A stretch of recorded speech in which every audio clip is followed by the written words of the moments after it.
नमस्कार दोस्तों, आज की इस वीडियो में हम बात करने वाले हैं उन कॉमन डाउट्स के बारे में जो कि स्टूडेंट्स को हो रहे हैं regarding JNU MA entrance exam for political science. देखिए, स्टूडेंट्स को बार बार ये डाउट आ रहे हैं कि state and politics in India वाले सेक्शन में वो किन टॉपिक्स को कवर करें और किन टॉपिक्स को वो छोड़ दें, क्योंकि Oxford companion to Indian politics जो बुक है वो काफ़ी ब्रॉड है और उतनी बड़ी बुक को इतने कम टाइम में कवर करना पॉसिबल नहीं है। क्योंकि ऐसा तो है नहीं कि आपको केवल state and politics in India वाले सेक्शन को कवर करना है, आपको लक्ष्मीकांत को भी पढ़ना है, आपको पॉलिटिकल थ्योरी को भी पढ़ना है और बाकी सारे सेक्शंस को भी आपको अच्छे से पढ़ना है।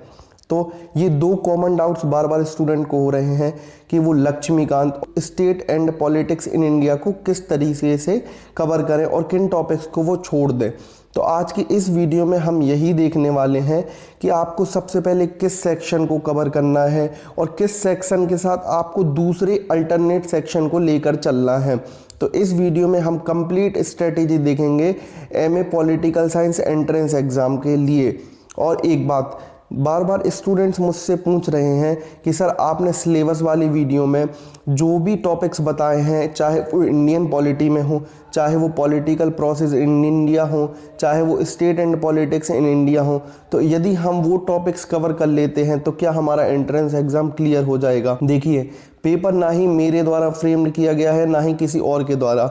अभी जब पेपर बनाया जाएगा तो वो केवल पेपर बनाने वाली अथॉरिटी को पता होगा कि वो किन टॉपिक्स से क्वेश्चंस देने वाले हैं। हाँ, हम प्रीवियस ईयर पेपर के एनालिसिस पर ये देख सकते हैं और प्रेडिक्ट कर सकते हैं कि आपको किन टॉपिक्स को ज़्यादा अच्छे से पढ़ना है। तो यदि आपने प्रीवियस ईयर पेपर के एनालिसिस की वीडियो नहीं देखी तो पहले जाकर आप उस वीडियो को देखें।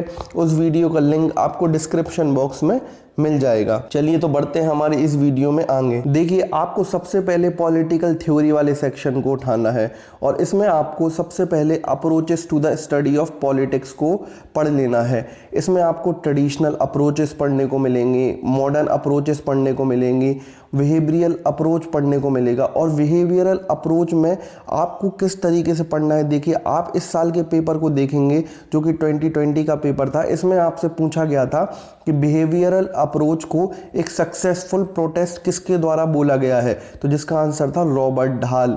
तो आपको ऐसे पढ़ना है कि जो डिफरेंट स्कॉलर्स हैं उनके व्यूज़ हैं बिहेवियरल अप्रोच पर, तो उनने क्या कमेंट किया है, आखिर किस नाम से बिहेवियरल अप्रोच को बुलाया है, आपको ये सभी अच्छे से पढ़ना है। इसके बाद आप इसमें डेविड ईस्टन के इंटेलेक्चुअल फाउंडेशंस को पढ़ेंगे, जहाँ पर वो अपने 8 प्रिंसिपल्स देते हैं बिहेवियरलिज्म के, जो कि हैं regularities, verification techniques, quantification, values, systematization, pure science, integration. इसके बाद आप पोस्ट बिहेवियरल अप्रोच पढ़ेंगे। उसके बाद आप system analysis by David Easton पढ़ेंगे, structural functional analysis by Almond and Powell पढ़ेंगे, communication theory by Karl Deutsch पढ़ेंगे, डिसीजन मेकिंग थ्योरी जो है हर्बर्ट साइमन के द्वारा दी गई है, और मार्क्सियन अप्रोच को पढ़ेंगे। देखिए, इन सब चीज़ों को आपको ओपी गावा से पढ़ना है और जब आप इन सभी चीज़ों को पढ़ रहे होंगे साथ में ही आपको कंपैरेटिव पॉलिटिक्स के सेक्शन को भी पढ़ना है।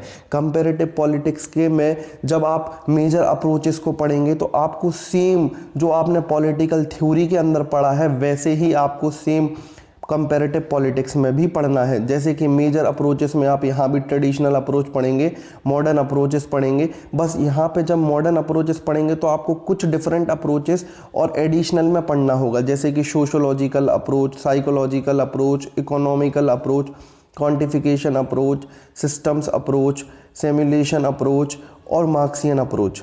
देखिए, इसके बाद जब आप सिस्टम एनालिसिस पढ़ेंगे जो कि आपने पॉलिटिकल थ्योरी में पहले से ही पढ़ चुके हैं, स्ट्रक्चरल फंक्शनल एनालिसिस पढ़ेंगे तो आप आलमंड एंड पावल का वो भी पहले से पढ़ चुके हैं, इनपुट आउटपुट एनालिसिस भी आप पढ़ चुके हैं, पॉलिटिकल कम्युनिकेशन भी आप पढ़ चुके हैं जो कि कार्ल ड्यूश के द्वारा दी गई है, और पॉलिटिकल सिमुलेशन में आप गेम्स थ्योरी ये सब पढ़ेंगे और डिसीजन मेकिंग पढ़ेंगे जो कि आपने पॉलिटिकल थ्योरी में पहले ही हर्बर्ट साइमन की थ्योरी को पढ़ लिया है।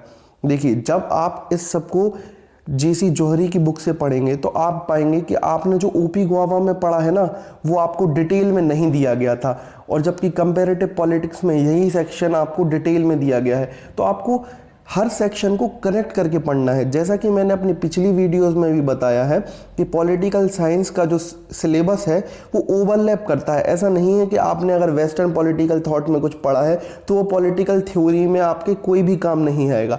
सेम चीज़ें आपको बहुत सारी वहाँ पर भी पढ़नी है और यहाँ पर भी पढ़नी है। तो आप ऐसे मत पढ़िए कि आप पॉलिटिकल थ्योरी को ख़त्म कर रहे हैं, तो जब तक आप पूरी पॉलिटिकल थ्योरी को ख़त्म करें उसके बाद ही आप कंपेरेटिव पॉलिटिक्स को उठाएंगे। आप उस सेक्शन को मैच करिए कि पॉलिटिकल थ्योरी और कंपैरेटिव पॉलिटिक्स में क्या सेम चीज़ें आपको कवर करनी है, और उनको साथ में ही कवर करके चलें। जैसे कि हमने यहाँ पर देखा कि हमने किस तरीके से कंपैरेटिव पॉलिटिक्स और पॉलिटिकल थ्योरी की अप्रोचेस को साथ में कवर किया है। चलिए तो बढ़ते हैं अब हमारे अगले सेक्शन की तरफ।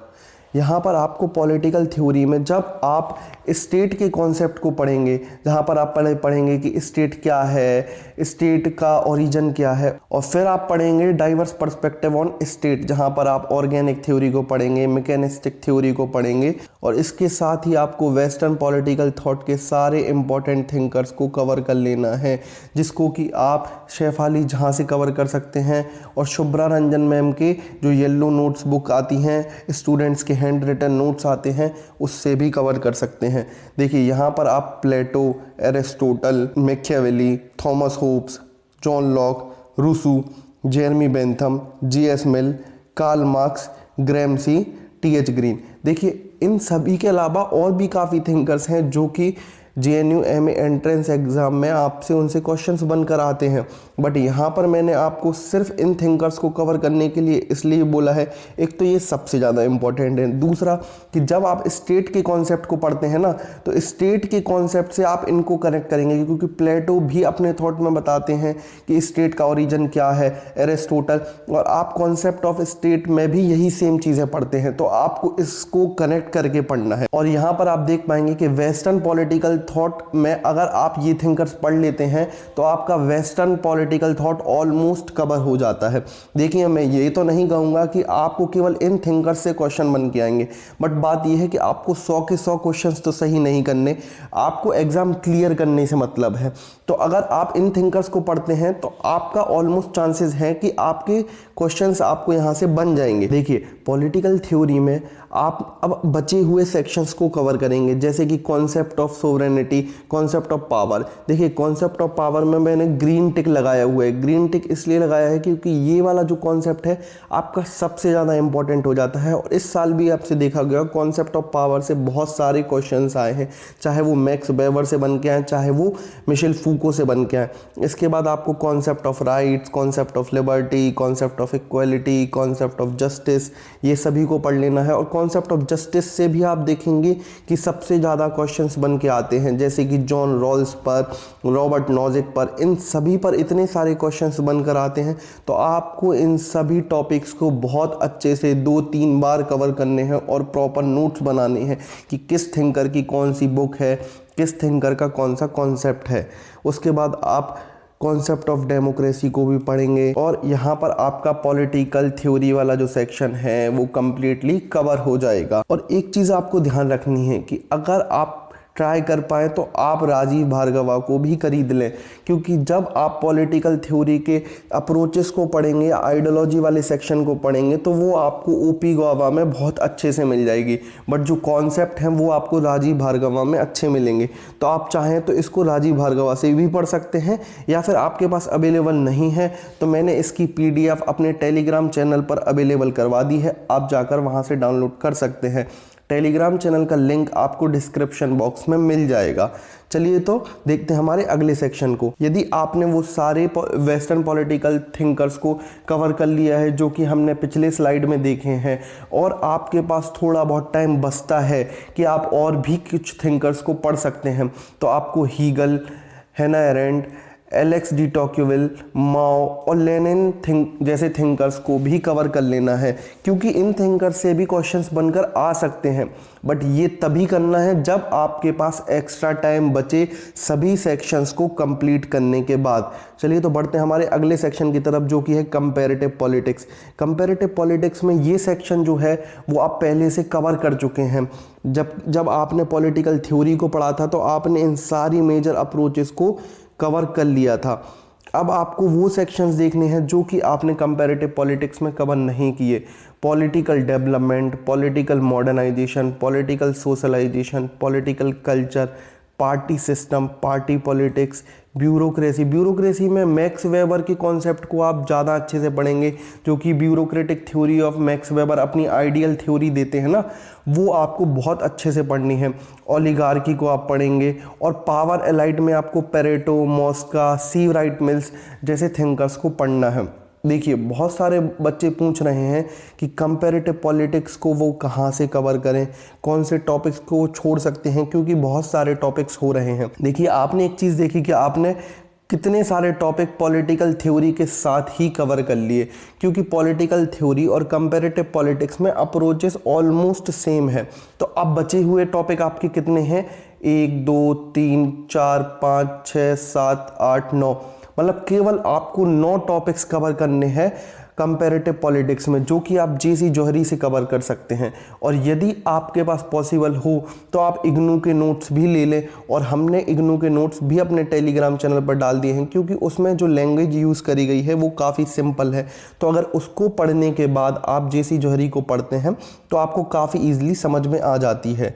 चलिए तो अब यहाँ पर आपका कंपैरेटिव पॉलिटिक्स का पूरा सिलेबस कंप्लीट हो गया। तो हमेशा खुश होकर पढ़ें। आप इतना टेंशन लेंगे तो आपका एग्ज़ाम क्लियर नहीं होगा, इसलिए आप खुश होकर पढ़ें। जैसे कि ये देखिए ये खुश हो गए हैं, ऐसे आप भी खुश हो जाइए कि आपका कंपैरेटिव पॉलिटिक्स का सेक्शन कंप्लीट हो जाएगा। चलिए तो बढ़ते हैं हमारे अगले सेक्शन की तरफ, जो कि है state and politics in India. और यही वो सेक्शन है जिसमें स्टूडेंट्स को सबसे ज़्यादा डाउट्स होते हैं। देखिए यहाँ पर मैंने पहले भी वही बात बोली, स्टूडेंट्स बोल रहे हैं कि सर आपने जो टॉपिक्स बताए, यदि हम वो टॉपिक्स कवर कर लेंगे तो क्या हमारा एग्ज़ाम क्लियर हो जाएगा। देखिए इसका आंसर मैं क्या दे दूं कि आपका एग्ज़ाम क्लियर हो जाएगा या नहीं, बट आपको इसमें सिलेक्टिव स्टडी करना है, क्योंकि ये इतना बड़ा सेक्शन है कि अगर आप इसको कवर करेंगे तो आप सिर्फ इसको ही कवर करते रह जाएंगे। तो आपको देखना है कि प्रीवियस ईयर पेपर में कहाँ से किस टॉपिक से क्वेश्चंस पूछे गए हैं और किस तरीके से क्वेश्चंस पूछे गए हैं। जैसे कि हम उसको ही एनालिसिस करेंगे कि किस तरीके से इस सेक्शन में आपसे क्वेश्चन पूछे जाते हैं। देखिए जब आप स्टेट के टॉपिक को कवर करते हैं, जो कि ऑक्सफोर्ड कैम्पेनियन का फर्स्ट चैप्टर है, जो कि प्रताप भानु मेहता के द्वारा लिखी गई बुक है, तो इस टॉपिक में आप देखते हैं कि कैसे रजनी कोठारी के द्वारा डायनामिक कोर का कॉन्सेप्ट दिया गया। आपको यही सब नोटिस करना है कि किस थिंकर के द्वारा कौन सा कॉन्सेप्ट दिया जा रहा है और वो कॉन्सेप्ट उनने अपनी किस बुक में दिया है। जैसे कि रजनी कोठारी के द्वारा लिखी गई 3 बुक बहुत इंपॉर्टेंट है, state and nation building, politics in India, caste in Indian politics. ये तीनों बुक आपको अच्छे से याद कर लेनी है। और इनकी एक और बुक भी है, पॉलिटिसाइजेशन ऑफ कास्ट। तो आपको ये सभी बुक नोट करके रखनी है, इनको रिवीजन करते रहना है, और हो सके तो अपनी स्टडी टेबल के सामने सारी इंपॉर्टेंट बुक्स को लिखकर चिपका लें, जिसको कि आप रोज देखते रहें और आपको अच्छे से याद रहे। उसके बाद आप देखेंगे पार्थ चटर्जी के क्या व्यूज़ हैं हमारे इंडियन स्टेट के ऊपर, कैसे उन्होंने पॉलिटिकल सोसाइटी का कॉन्सेप्ट दिया, डेरिवेटिव डिस्कोर्स का कॉन्सेप्ट दिया, और अपनी किस बुक में दिया, the nation and it's fragmentation, colonial and post colonial histories. ये इनकी बहुत इंपॉर्टेंट बुक है। उसके बाद nationalist thought and colonial world, ये भी इनकी बहुत इंपॉर्टेंट बुक है। देखिए आप समझ पा रहे होंगे कि आपको इस बुक को और इन टॉपिक्स को कैसे कवर करना है। आपको मोस्टली ये देखना है कि किस थिंकर के द्वारा कौन सा कॉन्सेप्ट दिया गया है, और वो कॉन्सेप्ट उसकी कौन सी बुक में दिया गया है, और कौन सी बुक्स उसकी इंपॉर्टेंट है। जैसे कि गुन्नार मिर्दयाल के द्वारा सॉफ्ट स्टेट का कॉन्सेप्ट दिया गया है, रुडोल्फ एंड रुडोल्फ के द्वारा डिमांड एंड कमांड पॉलिटी का कॉन्सेप्ट दिया गया है। और इनकी एक बहुत ही ज़्यादा इंपॉर्टेंट बुक है, pursuit of Lakshmi, the political economy of Indian state. अब यहाँ पर आपको सिर्फ इन्हीं को नहीं पढ़ना है कि मैंने इन 4 थिंकर्स के बारे में बता दिया, 4 स्कॉलर्स के बारे में बता दिया तो केवल आप यही पढ़ लेंगे। आप जब बुक को पढ़ेंगे तो आपको वहाँ पर अतुल कोहली, मॉरिस जॉनसन, वर्धन, मतलब कि आपको जो जो भी इम्पोर्टेंट थिंकर्स मिले, उनके इम्पोर्टेंट कॉन्सेप्ट मिले और उनकी इम्पोर्टेंट बुक्स मिले, ये सभी आपको नोट करना है और अच्छे से याद करना है। इसके बाद आप अगले टॉपिक को पढ़ेंगे जो कि है caste and politics in India. यहाँ पर आपको रजनी कोठारी के द्वारा दिए गए कास्ट स्ट्रेंथन डेमोक्रेसी वाले कॉन्सेप्ट को पढ़ना है, जो कि वो अपने पॉलिटिसाइजेशन ऑफ कास्ट की बुक में देती हैं। इसके बाद आपको एम.एन. श्रीनिवासन के द्वारा दिए गए संस्कृताइजेशन वाले कॉन्सेप्ट को पढ़ना है, और इनकी एक फेमस बुक है जिसमें ये अपना कॉन्सेप्ट देते हैं, कास्ट इट्स 20th सेंचुरी अवतार। उसके बाद आपको ग्रैनविल ऑस्टिन के द्वारा दिए गए कॉन्सेप्ट, जिसमें वो कहते हैं कि कास्ट जो है वो इंडिया में एक प्रेशर ग्रुप का रोल निभाती है और प्रेशर ग्रुप की तरह काम करती है। इसको वो अपनी बुक इंडियन एक्सपीरियंस में देते हैं। ऐसे ही मतलब आप देख रहे हैं ना कि कैसे किस थिंकर के द्वारा कौन सा कॉन्सेप्ट दिया गया है और कौन सी बुक में दिया गया है, यही सब आपको ज़्यादा अच्छे से पढ़ना है इस पूरी बुक में। उसके बाद आपको जब पॉलिटिकल पार्टीज़ के बारे में पढ़ना है तो यहाँ पर भी आपको यही सब पढ़ना है कि रजनी कोठारी के द्वारा कांग्रेस सिस्टम दिया गया है, पार्टी सिस्टम दिया गया है, मल्टीपल फैक्शन दिया गया है। उसके बाद मॉरिस जॉनसन के द्वारा सिंगल पार्टी डोमिनेंट सिस्टम दिया गया है। और जब भी आप इन सब चीज़ों को पढ़ें पार्टीज़ के बारे में, तो आपको याद रखना है कि कौन सी पार्टी किस ईयर में इस्टेब्लिश हुई है। जैसे कि आपने इस साल के पेपर को देखा होगा, हमको 4 पार्टीज़ दे दी गई थी और 4 ईयर लिख के दे दिए गए थे, और आपसे पूछा गया था कि इसमें से कौन सा पेयर गलत है। मतलब आपको ईयर भी याद होना चाहिए कि किस पार्टी का इस्टेब्लिशमेंट ईयर क्या है। उसके बाद आपको देखना है कि कैसे कांग्रेस पार्टी डिवाइड हो जाती है, कैसे कांग्रेस आई और कांग्रेस ओ बनती है। उसके बाद आपको रीजनल पार्टी के बारे में भी पढ़ना है। जैसे कि आपको क्वेश्चंस दे दिए जाते हैं, यहाँ पर आपको 4 पार्टी लिख के दे देते हैं और 4 स्टेट लिख के दे देते हैं सामने, और आपको बताना पड़ता है कि किस स्टेट से कौन सी पार्टी है। जैसे कि हम लोगों को भी यहाँ ऐसा ही सेम क्वेश्चन आया था, बोला गया था कि कौन सा पेयर गलत है। चलिए तो बढ़ते हैं हमारे अगले टॉपिक की तरफ, जो कि है नेशनलिज्म। नेशनलिज्म में आपको 2 इम्पॉर्टेंट थिंकर्स को पढ़ना है, जिसमें से पहले हैं बेनेडिक्ट एंडरसन, जिन्होंने इमेजिन्ड कम्युनिटी और प्रिंट कैपिटलिज्म जैसे कॉन्सेप्ट्स को दिया है, और इनकी इम्पॉर्टेंट बुक है nationalism lead to create nations imagined communities. और दूसरे थिंकर है अर्नेस्ट गैलेनर, जिन्होंने early development of capitalist industries का कॉन्सेप्ट दिया था। मतलब कि इनका मानना था कि यदि किसी कंट्री में नेशनलिज्म को लाना है तो वहाँ की प्री कंडीशन होगी कि वहाँ पर इंडस्ट्रियल डेवलपमेंट होना चाहिए, और इन्होंने ये कॉन्सेप्ट अपना दिया था नेशन एंड नेशनलिज्म की बुक में। चलिए तो बढ़ते हैं हमारे अगले टॉपिक की तरफ और देखते हैं कि आखिर आपको सबसे पहले प्राइमरली कौन कौन सी रीडिंग्स को ख़त्म कर लेना है state and politics in India.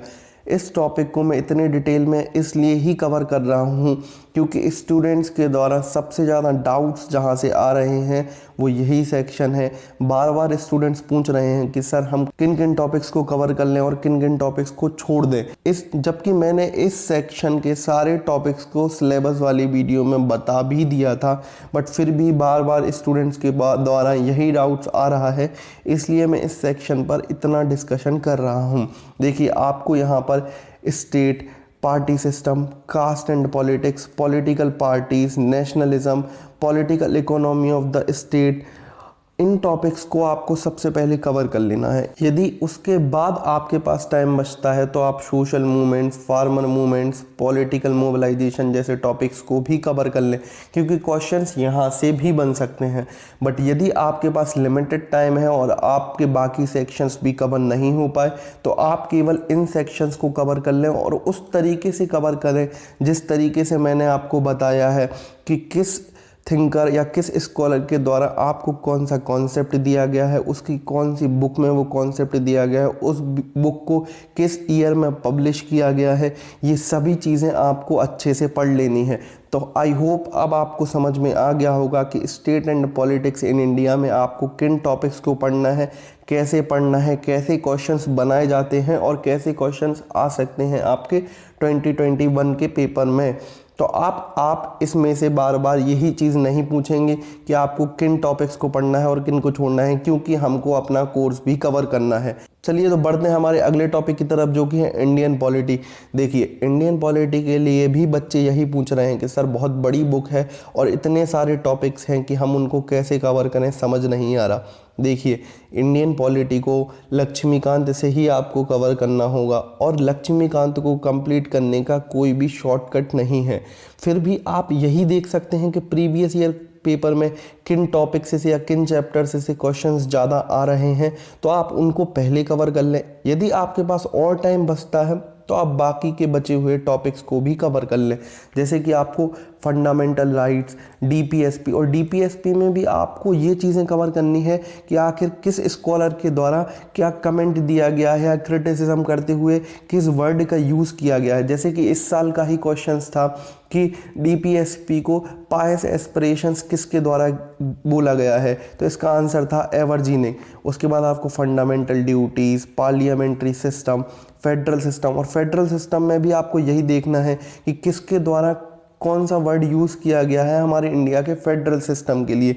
जैसे कि ग्रेनवेल ऑस्टिन के द्वारा कोऑपरेटिव फेडरलिज्म यूज़ किया जाता है। ऐसे ही बहुत सारे स्कॉलर्स के द्वारा कई वर्ड्स का यूज़ किया जाता है हमारे इंडियन फेडरल सिस्टम के लिए। उसके बाद आपको सेंटर स्टेट रिलेशंस पढ़ने हैं, इंटर स्टेट रिलेशंस पढ़ने हैं, प्रेसिडेंट में आपको आर्टिकल्स और पावर्स देखने हैं। जैसे कि प्रेसिडेंट के जो अलग अलग पावर हैं, लेजिस्लेटिव पावर है, अपॉइंटमेंट पावर है, लॉ मेकिंग पावर है, इन सभी को आपको पढ़ना है और उन सभी के इम्पॉर्टेंट आर्टिकल्स को भी याद रखना है। पार्लियामेंट में आपको लोकसभा, राज्यसभा को पढ़ लेना है, सुप्रीम कोर्ट को पढ़ना है, गवर्नर के आर्टिकल और पावर को पढ़ना है, और आपको हर चीज़ को कंपेयर करके पढ़ना है, जिससे कि आपको कॉन्सेप्चुअल नॉलेज अच्छे से रहे, केवल डेटा याद ना रहे। जैसे कि प्रेसिडेंट और गवर्नर को आपको कनेक्ट करके पढ़ना है कि प्रेसिडेंट और गवर्नर की पावर्स में क्या डिफरेंट है, और आर्टिकल भी आपको दोनों को कनेक्ट करके याद करना है। उसके बाद आपको पंचायती राज को पढ़ लेना है, और इस सेक्शन को आपको बहुत अच्छे से पढ़ना है, मतलब बहुत अच्छे से पढ़ना है, क्योंकि इस सेक्शन से क्वेश्चंस आने के चांसेस बहुत ज़्यादा बढ़ जाते हैं। उसके बाद आपको इलेक्शन कमीशन को पढ़ना है, यूनियन पब्लिक सर्विस कमीशन मतलब कि यूपीएससी को पढ़ना है, और इसमें पढ़ना है जैसे कि यूपीएससी के चेयरमैन का अपॉइंटमेंट कौन करता है, उसको निकाल कौन सकता है, ये सभी चीज़ों को पढ़ना है। फाइनेंस कमीशन को पढ़ना है, फाइनेंस कमीशन में कौन कौन मेंबर्स होते हैं वो पढ़ना है। नीति आयोग को पढ़ना है, नीति आयोग कब इस्टेब्लिश हुआ, उसके मेंबर्स कौन कौन होते हैं, ये सभी पढ़ना है। उसके बाद आपको सेंट्रल विजिलेंस कमीशन के बारे में भी पढ़ना है, इससे भी क्वेश्चंस पूछा गया था 2019 में। उसके बाद अगर आपके पास टाइम बचता है तो आप कुछ एडिशनल चीज़ों को भी पढ़ सकते हैं, लेकिन यदि आपके पास टाइम बचता है और आपके सारे सेक्शन जब कवर हो जाए, आप ऐसा मत करिएगा कि आपने एक सेक्शन को पूरी तरीके से कवर कर लिया और दूसरे सेक्शन को छोड़ दिया, क्योंकि यदि दूसरे सेक्शन से कोई भी इजी क्वेश्चन बनकर आया तो वो दूसरा बच्चा कर लेगा और आप उसको नहीं कर पाएंगे। इसलिए आपको सभी सेक्शंस को मैनेज करके चलने की ज़रूरत है। इसके बाद देखो, कुछ इंपॉर्टेंट पॉइंट जो आपको लक्ष्मीकांत को पढ़ते टाइम याद रखने हैं, जैसे कि आपको सारे इंपॉर्टेंट आर्टिकल्स को पढ़ना है, सारे इंपॉर्टेंट अमेंडमेंट्स को पढ़ना है, और आपको सुप्रीम कोर्ट के जो भी इम्पोर्टेंट जजमेंट्स हैं, जैसे कि केशवानंद भारती केस हो गया, ट्रिपल तलाक हो गया, ऐसे ही सारे इम्पोर्टेंट केस को निकाल कर याद कर लेना है। और उसके बाद आपको पढ़ना है कि जैसे आपकी बहुत सारी बॉडीज़ हैं, तो उसमें से कुछ कॉन्स्टिट्यूशनल बॉडीज़ होती हैं, कुछ नॉन कॉन्स्टिट्यूशनल बॉडीज़ होती हैं, कुछ स्टैचुटरी बॉडीज़ होती हैं। तो आपको देखना है कि कौन सी बॉडी किस तरीके की है, कौन सी बॉडी कॉन्स्टिट्यूशनल है, कौन सी बॉडी नॉन कॉन्स्टिट्यूशनल है, क्योंकि आपसे ये भी पूछा जाता है, आपको एक बॉडी का नाम दे दिया गया और पूछा गया कि ये किस टाइप की बॉडी है, और यहाँ पर आप क्वेश्चन में दे दिए जाएंगे constitutional body, non constitutional body, legal body, statutory body, और आपको आंसर करना होगा। चलिए तो बढ़ते हैं हमारे अगले सेक्शन की तरफ, जो कि है पब्लिक एडमिनिस्ट्रेशन। पब्लिक एडमिनिस्ट्रेशन में सबसे पहले तो बच्चों को एक ही डाउट है कि सर हम इसको पढ़ें कहाँ से। एक तो आपके पास ऑप्शन है कि आप विद्युत चक्रवर्ती की बुक से पढ़ सकते हैं, दूसरा आपके पास ऑप्शन है कि आप लक्ष्मीकांत से पढ़ सकते हैं।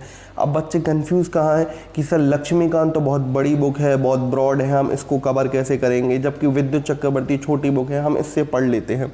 देखिए, यही सेम चीज़ सोचकर मैंने विद्युत चक्रवर्ती को ख़रीदा था, और एक दूसरी चीज़ भी मैंने सोची थी जो कि ऑलमोस्ट बच्चे सोचते हैं कि लक्ष्मीकांत इतनी बड़ी बुक है तो ये महंगी बुक होगी, और ये विद्युत चक्रवर्ती की जो बुक है वो छोटी है तो ये सस्ती होगी।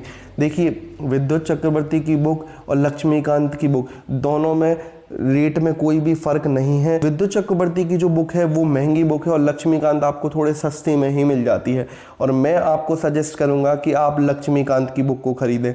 क्यों? क्योंकि इसका आंसर आपको अभी आगे मिलने वाला है। देखिए, आपको यहाँ पर किसी भी बुक को कंप्लीटली कवर करने की ज़रूरत नहीं है। इवन ना ही आपको विद्युत चक्रवर्ती की बुक को पूरी तरीके से कवर करना है पब्लिक एडमिनिस्ट्रेशन के लिए, ना ही आपको लक्ष्मीकांत को कवर करना है। पब्लिक एडमिनिस्ट्रेशन को आप जब पढ़ेंगे तो आपको केवल उसमें 2 चैप्टर्स को कवर करना है। देखते हैं क्या क्या आपको कवर करना है। सबसे पहले आपको पब्लिक एडमिनिस्ट्रेशन में एवोल्यूशन ऑफ डिसिप्लिन, ये जो फर्स्ट चैप्टर है आपका विद्युत चक्रवर्ती के अंदर, और यही आपको पब्लिक एडमिनिस्ट्रेशन इन लक्ष्मीकांत में भी मिल जाएगा। यहाँ पर आपको सबसे पहले पढ़ लेना है कुछ स्कॉलर्स के द्वारा दी गई पब्लिक एडमिनिस्ट्रेशन की डेफिनेशन को, जैसे कि वुडरो विल्सन, लूथर गुलिक, हर्बर्ट साइमन, मतलब कि जो भी इम्पोर्टेंट स्कॉलर्स हैं जिनके द्वारा पब्लिक एडमिनिस्ट्रेशन की डेफिनेशन दी गई है, आपको उसको एक बार अच्छे से याद कर लेना है। क्योंकि आपको पेपर में क्वेश्चंस ऐसे मिल जाते हैं कि आपको एक डेफिनेशन दी होती है और 4 स्कॉलर्स के ऑप्शन दिए होते हैं, और आपसे पूछ लेते हैं कि ये डेफिनेशन किस स्कॉलर के द्वारा दी गई है। उसके बाद जब आप नेचर ऑफ पब्लिक एडमिनिस्ट्रेशन को पढ़ते हैं तो यहाँ पर 2 तरीके की डिबेट हैं। एक तो मैनेजेरियल और इंटीग्रल व्यू के बीच में है, मतलब कि जो मैनेजेरियल व्यू के सपोर्टर हैं वो कहते हैं कि पब्लिक एडमिनिस्ट्रेशन में हम केवल उन चीज़ों को रखेंगे या उन चीज़ों को पढ़ेंगे जो कि मैनेजमेंट लेवल पे होती हैं, मतलब कि हम यहाँ पर जो मैनुअल वर्क है उसको इंक्लूड नहीं करेंगे। और जबकि इंटीग्रल व्यू है वो यहाँ पर जैसे क्लर्क का काम हो गया, मैनुअल वर्क हो गया, इन सबको इंक्लूड करता है। ऊपर से अगली डिबेट है आपकी पब्लिक एंड प्राइवेट व्यू, मतलब कि कुछ स्कॉलर सपोर्ट करते हैं कि हम पब्लिक एडमिनिस्ट्रेशन में केवल उस चीज़ों को, केवल पब्लिक एडमिनिस्ट्रेशन में केवल उन चीज़ों को पढ़ेंगे जो कि पब्लिक या गवर्नमेंट के अंडर आती हैं, और दूसरा व्यू है कि हम उन चीज़ों को भी पढ़ते हैं जो कि प्राइवेट होती हैं, मतलब प्राइवेट और पब्लिक दोनों चीज़ों को हम पब्लिक एडमिनिस्ट्रेशन के अंदर पढ़ते हैं। तीसरा, जब आप स्कोप ऑफ पब्लिक एडमिनिस्ट्रेशन को पढ़ेंगे तो यहाँ पर भी ट्रेडिशनल और मॉडर्न व्यू है।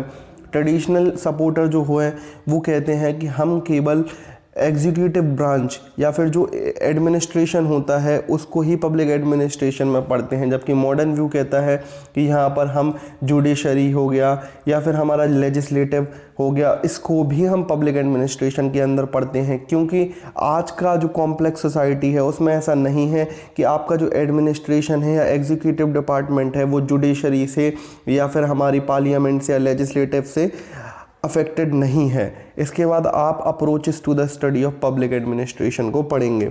नेक्स्ट आप पढ़ेंगे कि आखिर हमारे पब्लिक एडमिनिस्ट्रेशन का एवोल्यूशन कैसे हुआ। इसको निकोलस हेनरी के द्वारा काफ़ी अच्छे से समझाया गया है और वो इसको 5 स्टेजेस में डिफाइन करते हैं। पहली स्टेज है द पॉलिटिक्स एडमिनिस्ट्रेशन डिकोटोमी, दूसरी है the principle of administration, public administration as a political science, public administration as a management, public administration as public administration. देखिए, इन सभी स्टेज को आप डिटेल में पढ़ेंगे तो आप इनकी ईयर को अच्छे से याद रखें, क्योंकि क्वेश्चंस ऐसे बना के देते हैं कि आपको किसी भी स्टेज को दे देते हैं और पूछ लेते हैं कि ये किस डेट के बीच में रही है। उसके बाद आपको पढ़ना है कंपैरेटिव पब्लिक एडमिनिस्ट्रेशन, जिसमें आपको एफ.डब्ल्यू. रिक्स के इकोलॉजिकल अप्रोच और प्रिज्मेटिक मॉडल को पढ़ना है। ये आप सभी के लिए बहुत इंपॉर्टेंट हो जाता है, इससे क्वेश्चंस बन के आ सकते हैं। उसके बाद आपको डेवलपमेंट एडमिनिस्ट्रेशन को देखना है, जहां पर आपको एडवर्ड वाइडनर और जोसेफ ला पालोम्बारा को पढ़ना है, और ये बहुत इंपॉर्टेंट स्कॉलर्स हैं डेवलपमेंट एडमिनिस्ट्रेशन के अंदर। उसके बाद आपको एनपीए और एनपीएम को बहुत अच्छे से देखना है। एनपीए मतलब new public administration, new public management. उसके बाद आपको तीनों मीनोबुरो कॉन्फ्रेंस को अच्छे से पढ़ लेना है कि कौन सी किस ईयर में हुई, किसकी क्या थीम थी और किसका कौन चेयरमैन था। उसके बाद आपको एडमिनिस्ट्रेटिव थ्योरीज पढ़नी है, जिसमें आप classical organisation theory, scientific management theory, bureaucratic theory में वही आप मैक्स वेबर को फिर से पढ़ेंगे, जिसको कि आप पॉलिटिकल थ्योरी में भी पहले पढ़ चुके हैं और कंपैरेटिव पॉलिटिक्स में भी पढ़ चुके हैं। तो ऐसे ही आपको सिलेबस ओवरलैप होते हुए दिखेगा पूरी पॉलिटिकल साइंस में। उसके बाद आप पोस्ट ब्यूरोक्रेटिक थ्योरी को पढ़ेंगे, ह्यूमन रिलेशंस थ्योरी को पढ़ेंगे, डिसीजन मेकिंग थ्योरी को पढ़ेंगे, इकोलॉजिकल थ्योरी को पढ़ेंगे, जो कि आप पहले से पढ़ चुके हैं पब्लिक एडमिनिस्ट्रेशन में ही। और उसके बाद आप सोशियो साइकोलॉजिकल थ्योरी को भी पढ़ेंगे। देखिए आप पब्लिक एडमिनिस्ट्रेशन में देख पाएंगे कि आपने कैसे केवल 2 चैप्टर्स को कवर करके पब्लिक एडमिनिस्ट्रेशन को ख़त्म कर लिया, और मेरे अकॉर्डिंग ये सफिशिएंट है। इससे ऊपर आपसे पब्लिक एडमिनिस्ट्रेशन से क्वेश्चन नहीं पूछे जाते GNU MA political science entrance exam में। यहाँ पर आपको जब आप ये 2 चैप्टर्स कवर करें तो कुछ पॉइंट्स का ध्यान रखना है, जैसे कि इन 2 चैप्टर्स को पढ़ते टाइम आपको जितनी भी इम्पोर्टेंट बुक्स मिलें, लगभग 40-50 बुक्स हो जाती हैं टोटल, जिनकी मेरे पास बनी हुई लिस्ट रखी है, तो मैं आपको वो लिस्ट दे दूंगा जिसको कि मैं अपने टेलीग्राम चैनल पर डाल दूंगा। उसके बाद आपको इन सारी बुक्स को याद कर लेना है, और जितने भी कॉन्सेप्ट्स दिए गए, जैसे कि गैंग प्लैंक कॉन्सेप्ट है वो हेनरी फ्यूल के द्वारा दिया गया, पोस्ट कॉर्ब का कॉन्सेप्ट गुलिक एंड उर्बिक के द्वारा दिया गया, तो आपको इन सारे कॉन्सेप्ट्स को याद कर लेना है कि किसके द्वारा कौन सा कॉन्सेप्ट दिया गया। आपसे पेपर में यही पूछा जाता है कि जब ये मतलब आपसे पेपर में एक कॉन्सेप्ट दे दिया जाता है और आपसे पूछा जाता है कि ये कॉन्सेप्ट किसके द्वारा दिया गया। इसके बाद हमको देखना है इंटरनेशनल रिलेशंस। इंटरनेशनल रिलेशंस में आप 2 बुक से कवर कर सकते हैं, जैसे कि ग्लोबल पॉलिटिक्स जो एंड्रयू हेबर्ट के द्वारा लिखी गई है, या फिर आप the globalisation of world politics by Baylis and Smith, इससे भी पढ़ सकते हैं। यहाँ पर आपको सबसे पहले थ्योरीज ऑफ इंटरनेशनल पॉलिटिक्स को कवर करना है। जैसा कि आपने अगर पेपर एनालिसिस वाली वीडियो को देखा है तो आप समझ सकते हैं कि इंटरनेशनल रिलेशंस में सबसे ज़्यादा क्वेश्चंस आपको थ्योरीज से बना के दिए जाते हैं, जिसमें आप realism, liberalism, Marxism, new Marx, critical theory, social constructivism, post structuralism, feminism, post colonialism, इन सारी थ्योरीज को पढ़ते हैं। और इन सभी को पढ़ते हुए आपको जितनी भी इंपॉर्टेंट बुक्स मिलती हैं आप उनको अच्छे से याद करें। उसके बाद आपको सारे इंपॉर्टेंट इवेंट्स को पढ़ लेना है जो कि वर्ल्ड पॉलिटिक्स में हुए हैं, जैसे कि world war 1, world war 2, cold war, non aligned movements, 9/11 and war on terror. तो इन सभी इवेंट्स को आप global politics bye Andrew Heywood इस वाली बुक से पढ़ सकते हैं। इसके बाद आपको power and 21st century world order वाले चैप्टर को पढ़ लेना है, जो कि एंड्रयू हेवुड की बुक चैप्टर 9 में दिया गया है। और यहाँ पर ही आपको क्लैश ऑफ सिविलाइजेशन जैसे कॉन्सेप्ट्स पढ़ने को मिलेंगे, जो कि सैमुअल पी हंटिंगटन के द्वारा दिया गया है, और एंड ऑफ हिस्ट्री जो कि फ्रांसिस फुकुयामा के द्वारा दिया गया है। इसके बाद आपको वॉर एंड पीस को कवर करना है, जो कि चैप्टर 10 है एंड्रयू हेवुड का। उसके बाद आपको international organisation and united nation वाले चैप्टर को कवर करना है, जो कि चैप्टर 18 है एंड्रयू हेवुड बुक का। उसके बाद आपको global governance and Bretton Woods system को कवर करना है, जो कि चैप्टर 19 है एंड्रयू हेवुड की बुक का। उसके बाद आपको regionalism and global politics cover करना है, जो कि चैप्टर 20 है एंड्रयू हेवुड की बुक का। यहाँ पर आपको फंक्शनलिज्म और न्यू फंक्शनलिज्म जैसी थ्योरी पढ़ने को मिलेंगी। फंक्शनलिज्म डेविड मित्रानी के द्वारा दिया गया है, और न्यू फंक्शनलिज्म अर्नस्ट हास के द्वारा दिया गया है। उसके बाद आपको लास्ट चैप्टर पढ़ना है, जो कि है 21, और ये बहुत ज़्यादा इम्पॉर्टेंट चैप्टर है। यहाँ पर आप जब सारी थ्योरीज पढ़ेंगे तो आपको समझ आएगा कि यहाँ से कितने सारे क्वेश्चंस बनाए जाते हैं, और इस चैप्टर का नाम है ग्लोबल फ्यूचर। देखिए अब आप सभी जान चुके हैं कि आपको इंटरनेशनल रिलेशंस में किन चैप्टर्स को पढ़ना है और किन चैप्टर्स को नहीं पढ़ना। तो यदि आप इतने चैप्टर्स को कवर कर लेते हैं तो मेरी बात मानिए, आपको इंटरनेशनल रिलेशंस से क्वेश्चंस छोड़ने की ज़रूरत नहीं पड़ेगी। आप सारे क्वेश्चंस को अच्छे तरीके से अटेम्प्ट कर पाएंगे। चलिए तो बढ़ते हैं हमारे अगले सेक्शन की तरफ, जो कि है कंपैरेटिव गवर्नमेंट। कंपैरेटिव गवर्नमेंट में आपको ब्रिटेन की कॉन्स्टिट्यूशन को पढ़ना है, अमेरिकन कॉन्स्टिट्यूशन को पढ़ना है, स्विस कॉन्स्टिट्यूशन को पढ़ना है, चाइनीज़ कॉन्स्टिट्यूशन को पढ़ना है। और एक बात, यदि आपको अभी तक समझ नहीं आया कि कंपैरेटिव गवर्नमेंट और कंपैरेटिव पॉलिटिक्स में क्या डिफरेंस है, तो आप मेरी पिछली वीडियो को देख सकते हैं, जिसमें मैंने बताया है कि कंपैरेटिव गवर्नमेंट और कंपैरेटिव पॉलिटिक्स में क्या डिफरेंस है। उस वीडियो का लिंक आपको डिस्क्रिप्शन बॉक्स में मिल जाएगा। इसके बाद आपको अपना अगला सेक्शन देखना है, जो कि इंडियन पॉलिटिकल थॉट। यहाँ पर आपको Manu, Kautilya, BR Ambedkar, Savarkar, MN Roy, MK Gandhi, Aurobindo Ghosh, Rabindranath Tagore, Jawaharlal Nehru, Sir Syed Ahmed Khan, Bal Gangadhar तिलक, मोहम्मद इकबाल, महात्मा फूले, पंडिता रामाबाई, राम मनोहर लोहिया जैसे थिंकर्स को कवर करना है। देखिए ऐसा नहीं है कि सिर्फ यहीं से सारे क्वेश्चंस बनकर आ जाएंगे या इनसे बाहर क्वेश्चंस नहीं आ सकते। इनसे बाहर क्वेश्चंस आ सकते हैं, बट यदि आप इतने टॉपिक्स को कवर कर लेते हैं तो आपके मैक्सिमम चांसेस होते हैं कि आप एंट्रेंस एग्ज़ाम को क्लियर कर जाएंगे। देखिए, मैंने आपके सभी डाउट्स को क्लियर कर दिया है कि आपको किस सेक्शन से कितने टॉपिक्स को पढ़ना है, किस सेक्शन को सबसे पहले कवर करना है, किस सेक्शन को सबसे बाद में कवर करना है। एक बात, बहुत सारे बच्चे पूछ रहे हैं कि जो हमने ऐना की इंटरव्यू वाली वीडियो बनाई है उसमें उसने बताया कि आप दिल्ली यूनिवर्सिटी के सिलेबस को कवर कर सकते हैं, और फिर उस सिलेबस को बच्चे स्टैंडर्ड बुक से मैच कर रहे हैं कि सर दिल्ली यूनिवर्सिटी का जो सिलेबस है वो स्टैंडर्ड बुक से या जेसी जौहरी, एनरी होबिट की बुक से मैच नहीं कर रहा। देखिए, जो ऐना ने बताया वो उसकी खुद की स्ट्रेटेजी थी, जो मैंने बताया वो मेरी खुद की स्ट्रेटेजी थी। आप ब्लाइंडली किसी की भी स्ट्रेटेजी को फॉलो मत करें कि अगर मैंने ऐसा बताया तो आपको ऐसा ही करना है। आप सभी की स्ट्रेटेजी को सुने, उसके बाद आप खुद की स्ट्रेटेजी को बनाएं। किसी ने दिल्ली यूनिवर्सिटी के सिलेबस को कवर किया, जैसे कि मैंने तो दिल्ली यूनिवर्सिटी के सिलेबस को कभी देखा भी नहीं था, और मैंने खुद की स्ट्रेटेजी बनाई थी कि मुझे कब क्या कवर करना है, कैसे कवर करना है। अभी मैंने जो आपसे शेयर किया ये मेरी खुद की स्ट्रेटेजी थी, जिस तरीके से मैंने सिलेबस को कवर किया। तो आप यदि इन टॉपिक्स को कवर कर लेते हैं जहाँ जहाँ से मैंने बताया, तो आप एंट्रेंस एग्ज़ाम को क्लियर कर लेंगे। बस उस तरीके से पढ़िएगा जिस तरीके से मैंने आपको बताया है। इस वीडियो में इतना ही। अगर वीडियो अच्छा लगे तो वीडियो को लाइक करें, चैनल को सब्सक्राइब करें। धन्यवाद।